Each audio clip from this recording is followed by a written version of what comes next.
मी वेळेचे चक्र बोलतोय। नांदेड जिल्ह्यातील समस्त मतदार बंधू भगिनींनो, मी तुमच्याशी थोडे हितगुज करू इच्छितो। भारतीय स्वातंत्र्यानंतर भारतामध्ये समाजसेवा, उद्योग समूह, सहकार अशा विविध क्षेत्रात एक नेतृत्वाची फळी उदयास आली होती। 50 ते 60च्या दशकात मराठवाड्यात आपल्या अंगी असलेल्या असीम असामान्य गुणांनी जनसामान्यांना प्रभावित करून उदयास आलेले एक ग्रामीण नेतृत्व म्हणजेच बळवंतराव अमृतराव पाटील चव्हाण हे होत। फुले, शाहू, आंबेडकर या विचारधारणेतून निर्माण झालेल्या या नेत्यानं आपल्या जीवनात यशवंतराव चव्हाण, शंकरराव चव्हाण आणि शरद पवार यांच्या मार्गदर्शनाखाली समाजोपयोगी अनेक कामे केली।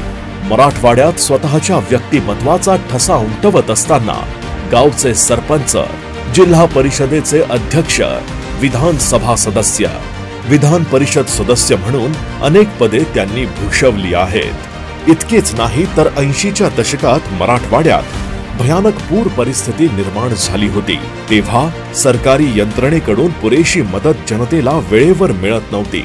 त्यावेळेस जनतेचे होत असलेले हाल पाहून जनतेला वेळेवर मदत न मिळाल्यास मी आत्मदहन करेल असा इशारा त्यांनी सरकारला दिला होता। स्वतःच्या स्वार्थापेक्षा पक्षहित आणि पक्षाच्या तत्वप्रणालीपेक्षा देशहित बळवंतरावांनी आयुष्यभर जपले होते। पक्षाच्या विचारधारेशी एकनिष्ठ राहण्यासाठी अनेक पदाचा त्याग त्यांनी सहजरित्या केला। नेता कसा असावा या संदर्भानं उदाहरण देत असताना तो बळवंतरावांसारखा प्रामाणिक आणि तत्वनिष्ठ असावा म्हणून अनेक जण त्यांच्या नावाचा उल्लेख आजही करतात। सध्याची महाराष्ट्राची स्थिती पाहता स्वतःच्या स्वार्थासाठी पळवाट शोधणारे अनेक नेते आपल्याला दिसून येतात। सबंध भारतात पक्ष तोडफोडीची बंडाळी माजली असताना त्यातून नांदेड जिल्हा ही सुटला नाही। या परिस्थितीत नांदेड जिल्हा काँग्रेस पक्ष श्रेष्ठीच्या दृष्टीनं पोरका झाल्याची भीती काँग्रेस विचारधारेच्या जनसामान्यांच्या मनात निर्माण झाली होती। अशा बिकट परिस्थितीत लोकशाही विचारधारेचे काँग्रेस पक्षाचे नेते वसंतराव चव्हाण हे नांदेड जिल्ह्याचा काँग्रेसचा झेंडा खांद्यावर घेण्यास सरसावले। एखाद्या फिनिक्स पक्षाप्रमाणे लोकशाहीचे लचके तोडणाऱ्या लोकांच्या विरोधात हा नेता नव्या जोमानं आणि निर्भीडपणे उभा राहिला। जनसामान्यांना विश्वास देण्यासाठी, आधार देण्यासाठी पक्षाचा पतझडीत बहरलेला वसंत ऋतूच जणू लोकांना सध्याच्या परिस्थितीत वसंतराव चव्हाण वाटायला लागले आहेत। नांदेड जिल्ह्याचं एक निष्कलंक व्यक्तिमत्व म्हणून काँग्रेस पक्षानं त्यांना नांदेड लोकसभा मतदारसंघाची काँग्रेस पक्ष आणि महाविकास आघाडीची उमेदवारी बहाल करून त्यांच्यावर विश्वास दाखवला आहे। थकलं नाही रख रख त्या रानातून थोडं पुढं जाऊ गड्या, पाऊलं थकलं नाही गड्या, पाऊलं थकलं नाही।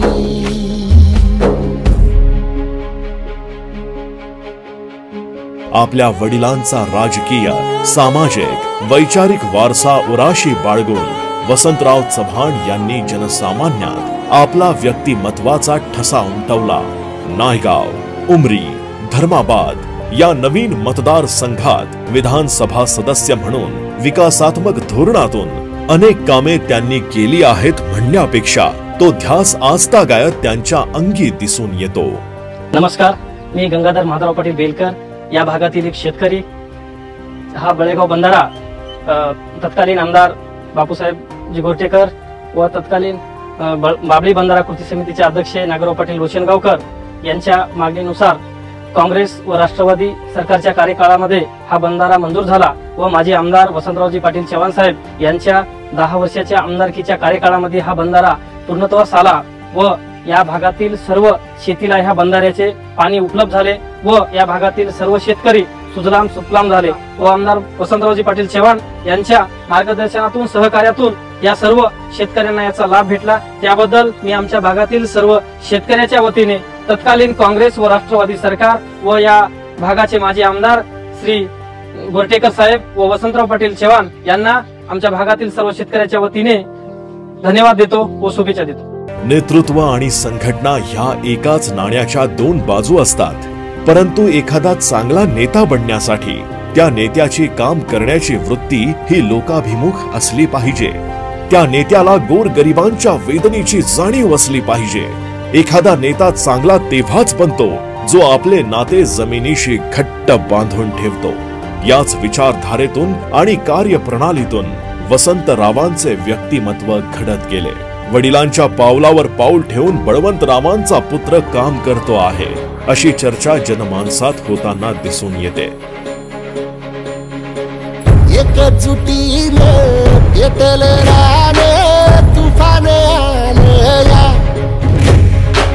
काळा भुईच्या भेटीला आभाळ आलया.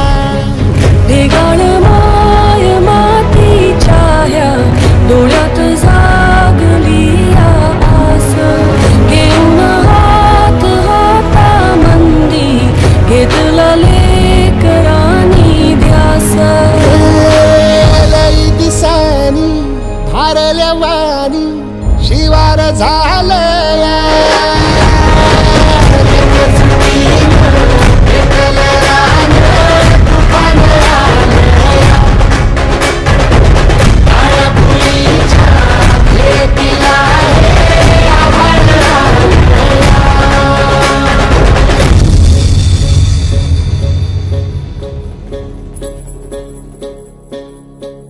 ग्रामपंचायत, जिल्हा परिषद, विधान परिषद, त्याचबरोबर विधानसभेवर काम करत असताना अनेक विकासात्मक कामे करून आपली राजकीय कारकीर्द नुसती यशस्वीरित्या वसंतराव यांनी गाजवली नाही, तर स्वतःच्या सकारात्मक विचारधारेचा आणि कार्यकर्त्यांच्या ऊर्जेचा मेळ घालून मोठी मोठी कामे चुटकी सरशी त्यांनी पार पाडली आहे.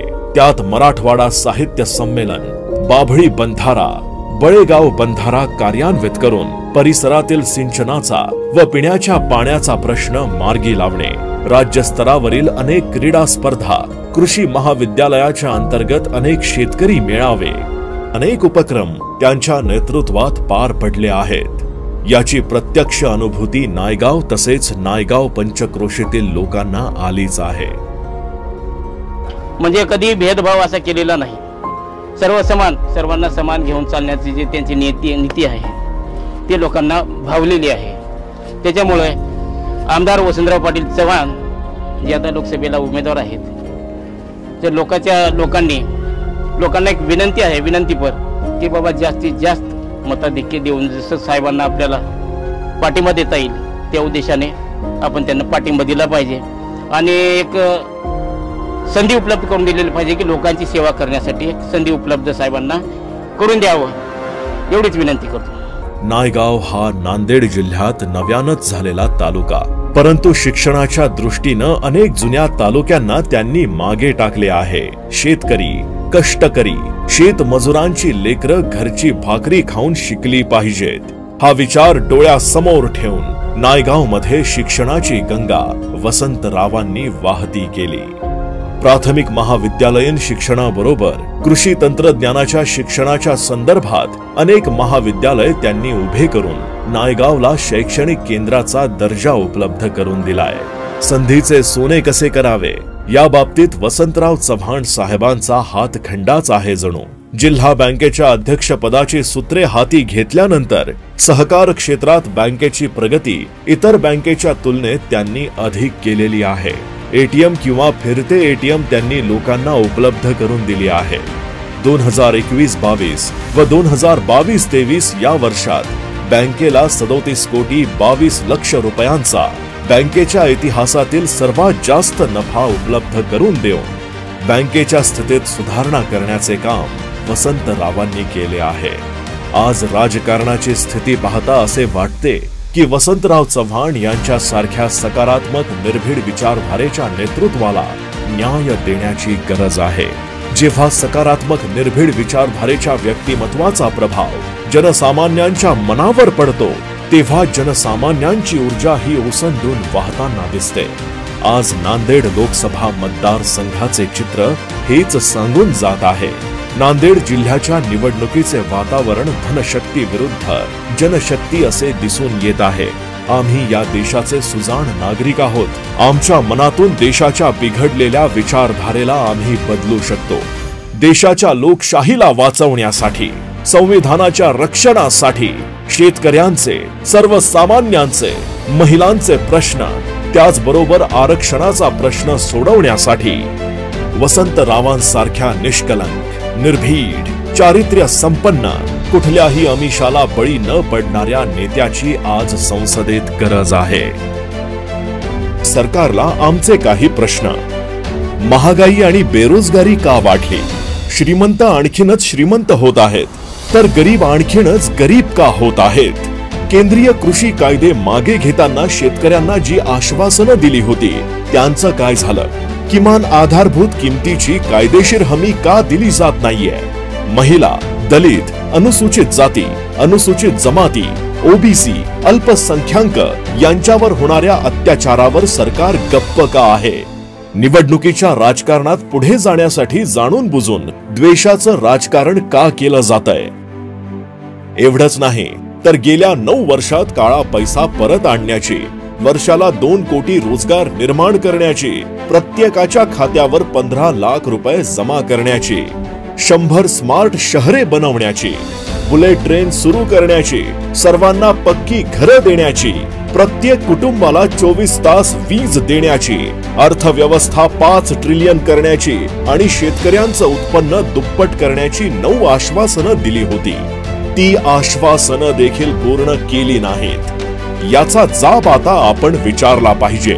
लोकशाहीवरून आपण हुकुमशाहीकडे जातोय की काय याचा विचार करण्याची गरज आहे। 2 कोटी आम्ही जॉब्स वॅकन्सी निर्माण करू, पण असं काहीच झालेलं नाही आजपर्यंत। इतके दिवस झाले पण आपण त्या फक्त कागदोपत्री चालत आहेत त्या सगळ्या राजकारणामध्ये।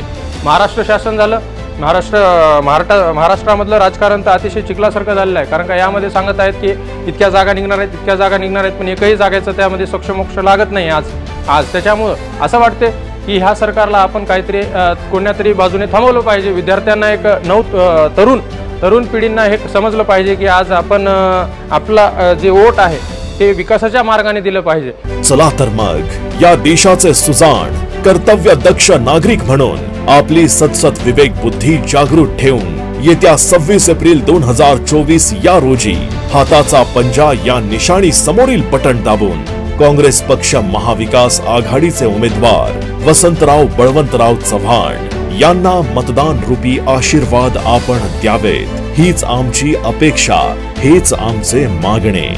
आता नांदेडकरांची एकच पसंत, निर्भीड निष्कलंक चव्हाण वसंत।